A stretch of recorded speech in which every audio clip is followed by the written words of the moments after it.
بسم الله الرحمن الرحيم. الحمد لله نحمده ونستعينه ونستغفره ونؤمن به ونتوكل عليه ونعوذ بالله من شرور أنفسنا ومن سيئات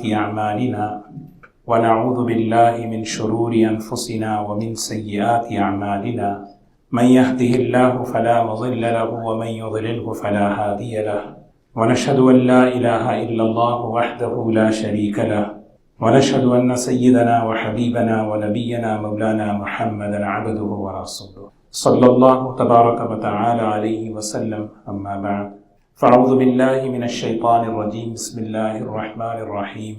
وأصلح لي في ذريتي إني تبت إليك وإني من المسلمين. صدق الله العظيم. وقال النبي صلى الله عليه وسلم: نعمتان مغبون فيهما كثير من الناس، الصحة والفراغ، او كما قال علیہ الصلاۃ والسلام. قابل احترام بزرگوں دوستو، قرآن پاک میں یہ ایک دعا جو میں نے تلاوت کی ہے اللہ تعالیٰ نے بیان فرمائی، اور اس دعا میں ہمارے لیے، والدین کے لیے اور خاص طور پر تربیت کرنے کے لیے ایک بہت ہی بہترین پیغام ہے. وَأَصْلِحْ لِي فِي ذُرِّيَّتِي، اس کا ترجمہ ہے: اے اللہ میری اولاد کی اصلاح کے لیے میری بھی اصلاح فرما. انی تبت الیک و انی من المسلمین، میں تیری بارگاہ میں توبہ کرتا ہوں اور میں تیرا فرما بردار بنتا ہوں.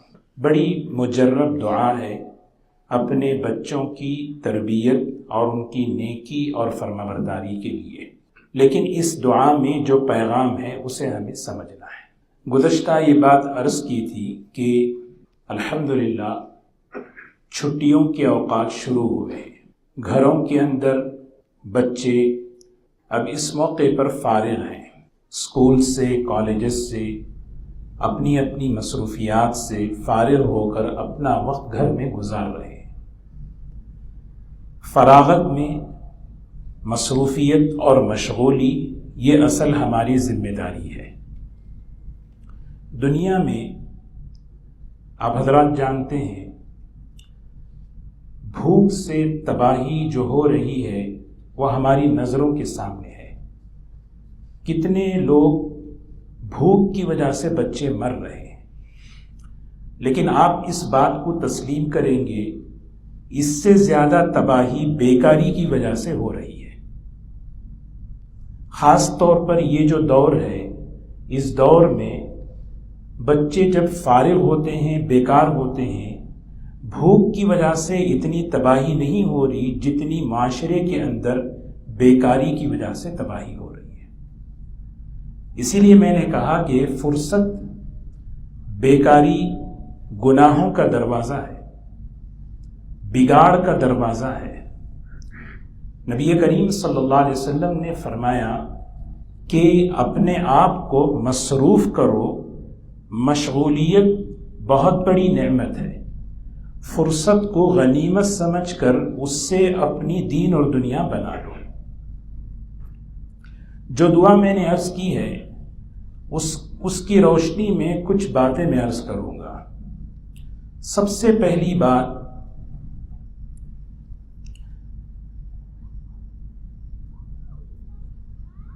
اپنی تربیت کے بغیر، اپنی اصلاح کے بغیر صرف بچوں کی تربیت اور اصلاح کے بارے میں سوچنا یہ نادانی ہے.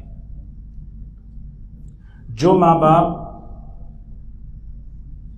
اپنی تربیت کی، اصلاح کی فکر کرتے ہیں، اپنی ذات کی، اللہ تبارک و تعالی انہی ماں باپ سے ان کی اولاد کی تربیت فرماتے ہیں. جو اساتذہ اپنے بارے میں فکر مند ہوتے ہیں کہ میں تربیت کا محتاج ہوں، ایسے ہی اساتذہ سے اللہ تبارک و تعالی طلباء کی تربیت فرماتے ہیں. یہ اس دعا کا پیغام ہے. ایک آدمی اپنے کو تربیت سے مستغنی سمجھے کیونکہ موت تک نفس اور شیطان لگے ہوئے ہیں. اچھا، تربیت کسے کہتے ہیں؟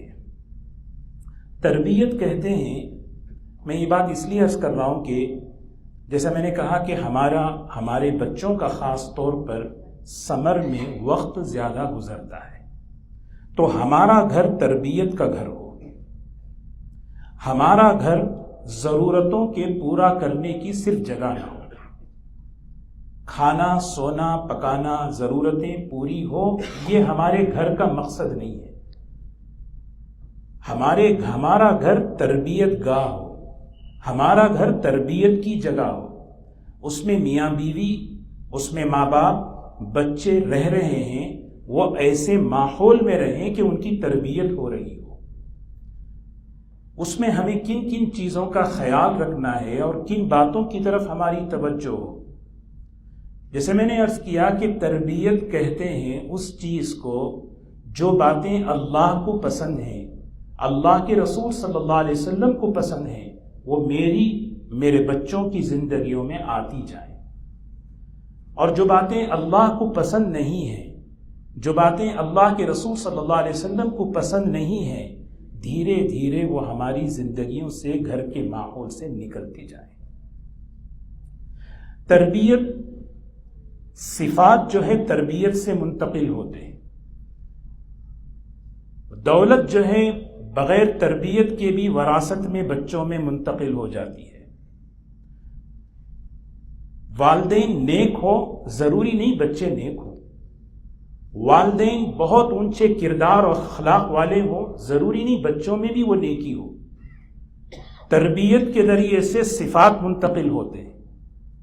وراثت، مال و دولت یہ وراثت کے ذریعے آتی ہے، بلکہ یہاں تک علماء نے لکھا ہے جو دولت تربیت کے بغیر مال و دولت بچوں کی زندگی میں آتی ہے، وہ بچوں کو تباہ و برباد کر دیتی ہے۔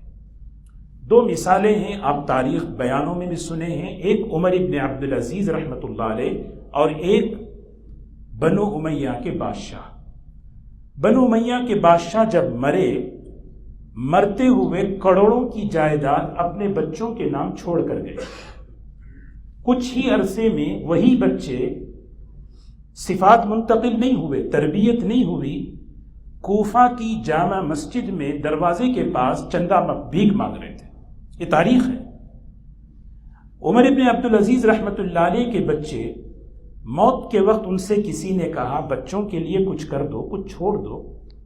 حضرت نے فرمایا میں نے اپنے بچوں کو تربیت کی ہے، اور وَهُوَ يَتَوَلَّى الصَّالِحِينَ، اللہ سرپرست ہے نیک بچوں کا، نیک لوگوں کا۔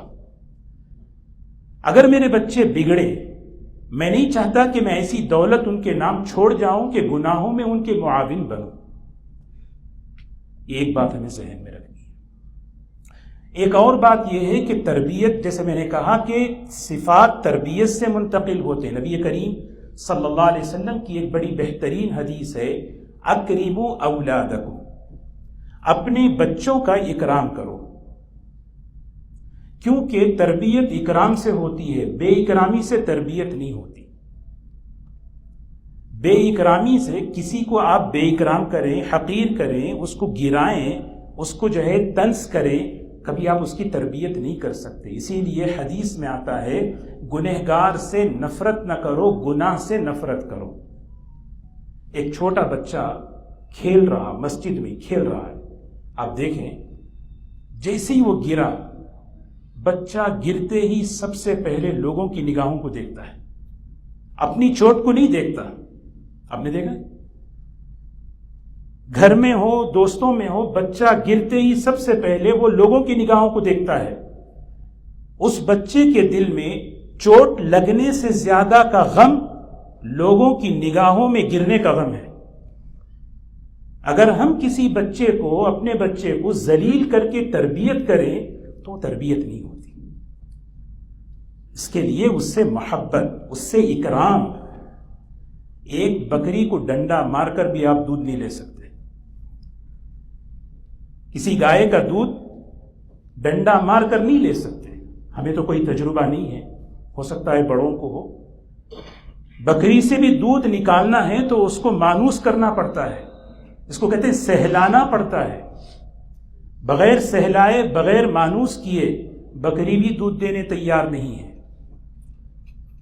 اسی لیے اکرام، تو ہمیں اپنے یہ اس لیے عرض کر رہا ہوں کہ ہمارا ثمر گھر میں کیسا ہو.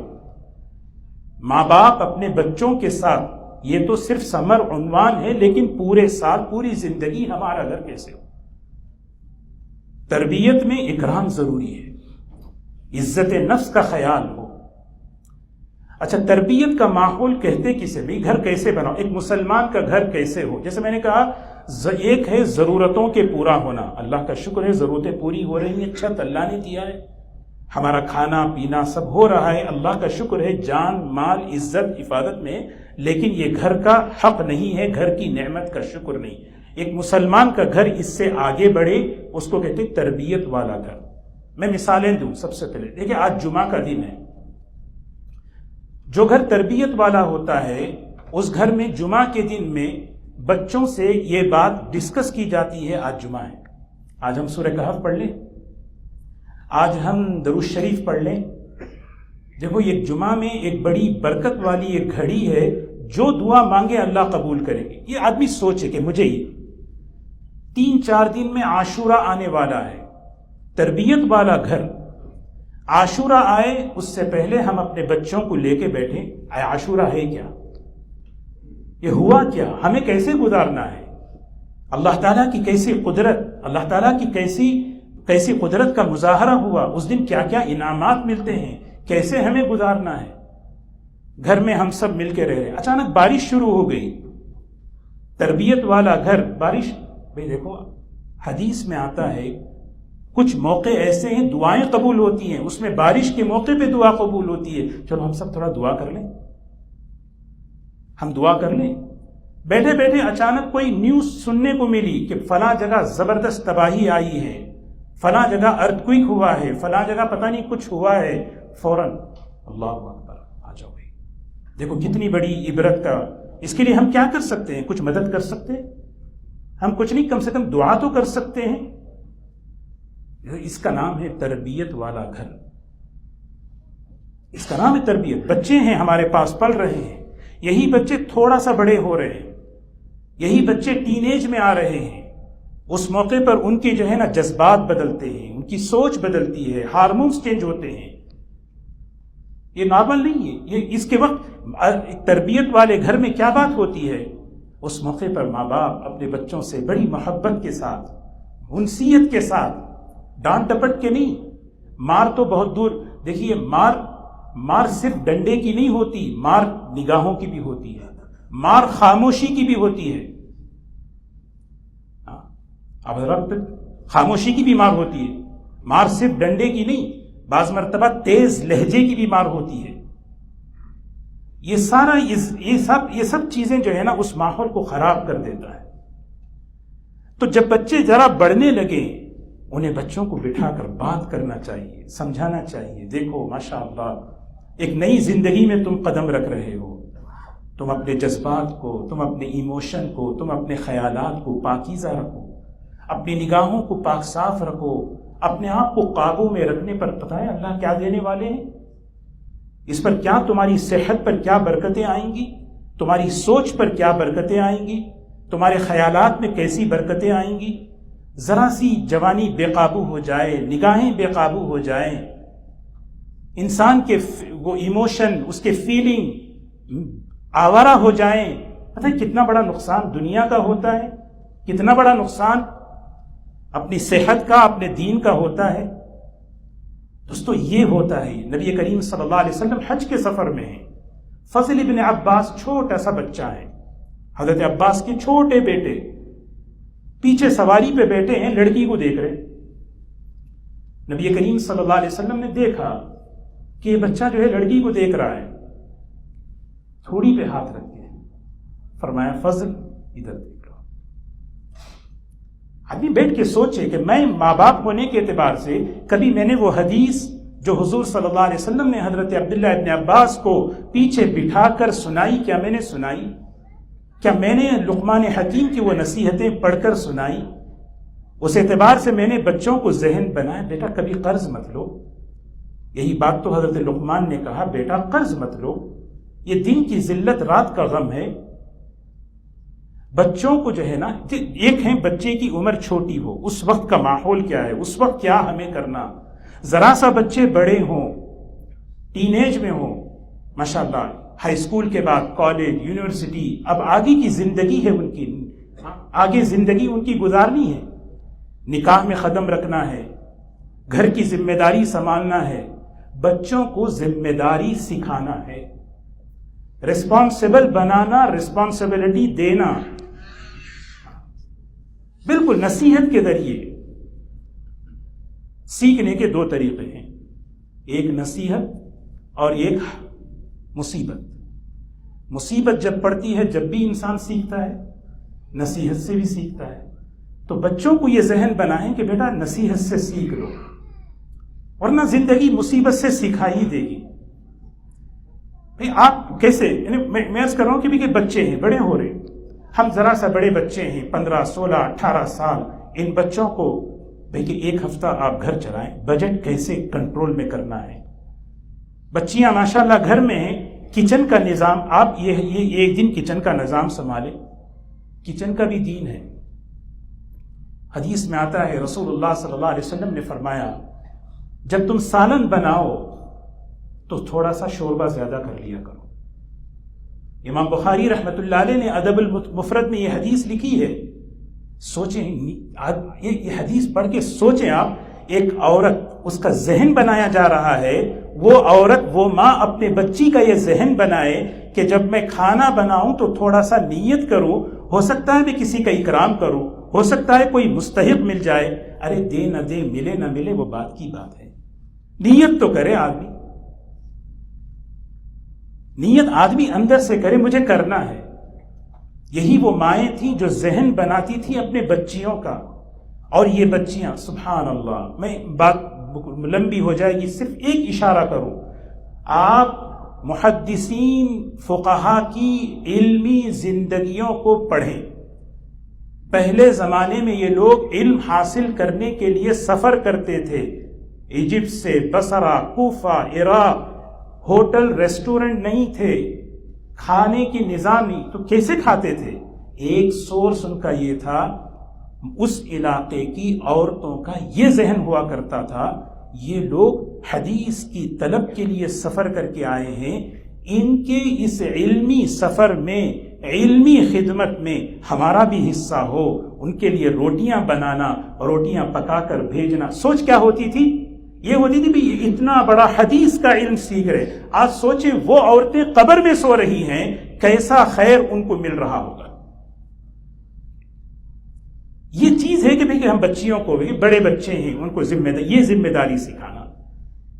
نکاح کا وقت آئے تو کبھی ہم بیٹھ کر رخصتی کی سنتیں کیا ہوتی ہیں، رخصتی، حضرت فاطمہ رضی اللہ تعالی عنہا، کائنات کی سب سے بہترین جنتی عورتوں کی سردار، ان کی رخصتی کیسے ہوئی ذرا ہم سن لیں۔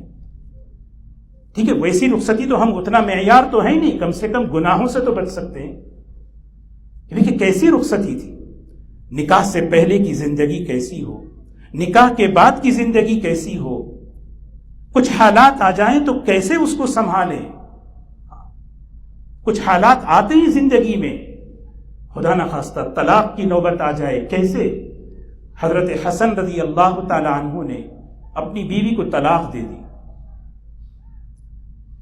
طلاق دینے کے بعد عدت کا خرچہ بھیجا، عدت کا خرچہ بھیجنے کے ساتھ بہت سا زیور، سونا اور چاندی کا بھیجا۔ سبحان اللہ، وہ آدمی جب وہ ہدیہ لے کر پہنچا، وہ خاتون اس مال کو دیکھ کر کہنے لگی متاع قلیل من مفارقت متاع قلیل خیر من حبیب مفارق، یہ بہت تھوڑا ہے اس محبوب سے جو محبوب اس سے جدا ہو گیا۔ ٹوٹ گیا رشتہ ٹوٹنے کے بعد بھی وہ خاتون یہ کہہ رہی ہے یہ دولت تو بہت تھوڑی ہے اس کے مقابلے میں جو محبت کرنے والا شوہر مجھ سے چھوٹ گیا۔ وہ آدمی جا کے یہی جملہ ان کو سنایا، حضرت حسن نے نکاح واپس کر لیا اس وقت۔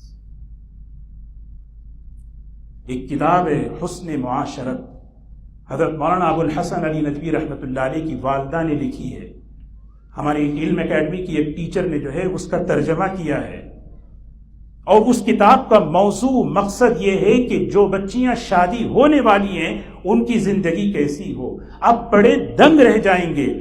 دوستو یہ بھی کوئی تربیت ہے؟ اندر کے کپڑے کیسے سکھائیں، کس طرح رکھیں، وہ بھی اس میں بیان کیا گیا۔ میں آپ کو صرف ایک اشارہ کر رہا ہوں، تربیت کا گھر یہ ہوتا ہے، میں اپنے گھر کے اندر اللہ کے راستے میں خرچ کرنے کا مزاج بناؤں۔ ایک سوال اپنے آپ سے کروں، کیا میرے گھر میں صدقے کا باکس ہے؟ کیا میری آمدنی کا کوئی حصہ اللہ کے راستے میں طے ہے؟ کیسے ہمارے گھر گزرے ہیں؟ ہم پڑھتے ہیں کتابوں میں، صرف کتابوں کے لیے، ان کے گھروں کے اندر وہ لسٹ ہوا کرتی تھی یتیموں کی، بیواؤں کی۔ مرنے سے پہلے کہا کرتے تھے دیکھو یہ یتیم اور بیواؤں کی لسٹ ہے، اس کا خیال رکھنا۔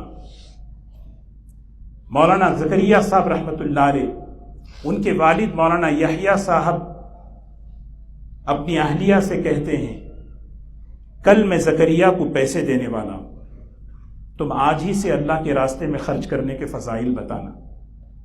باپ بیٹے کو پیسہ دے رہا ہے، پیسہ پہنچنے سے پہلے شوہر اپنی بیوی سے کہہ رہا ہے بیٹے کا مزاج خرچ کا بناؤ، دینے سے پہلے خرچ کا مزاج بناؤ تاکہ مال کی محبت میرے بچوں کے دل میں نہ آئے۔